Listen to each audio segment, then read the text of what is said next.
April की तांग कुलुमदोई खोंगजोम डे नुमिता खोंगजोम वार मेमोरियल कॉम्प्लेक्स ता पांगथोखिबा ब्लड डोनेशन कैंप ता ईपी खिबा ब्लड डोनर सिंगदा सर्टिफिकेट पीदुना इकाई खुनबा उठखरे डिस्ट्रिक्ट हेल्थ सोसाइटी थौबाल ना सिंदुना डिस्ट्रिक्ट हॉस्पिटल थौबाल गे कॉन्फ्रेंस हॉल दा पांगथोकपा थोरम अदुदा deputy commissioner Thoubal Yunam Robita chief medical officer Thoubal doctor Y Nokul अमसुंग district hospital Thoubal blood centre की एमओ इंचार्ज डॉक्टर एल दोरेंद्रोना थोरम की अथोइबा मिथुंग थोरम मपू अमसुंग अखनब मिथुंग ओइना सरुक याखी थोरम की सरुक अमा ओइना खोंगजोम नुमित के मरी लेना पांगथोखिबा ब्लड डोनेशन कैंप अदुदा सरुक याखिबा नुपी निपान यावना मियोई मरफुदरा तरेता सर्टिफिकेट अमसुंग डोनर कार्ड यंथोखे थोरम ग मरी लेना वांगांगबदा डिप्यूटी कमिश्नर थौबाल युमनाम रोबिताना ई दान तौबा हाइबसी मपान नाइद्रबा कथोकपा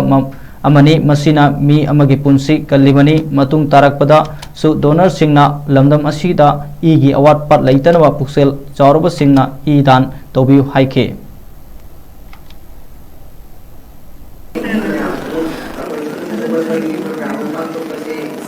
very heartening for the district also in that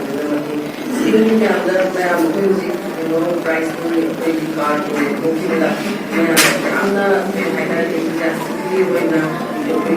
more than I was given the amount of see I only thing that I wanted to say was like October another departments in Tari I'm not very aware that they are the Red Cross to hire a volunteer organization where they are sound to them okay blood donations in the different program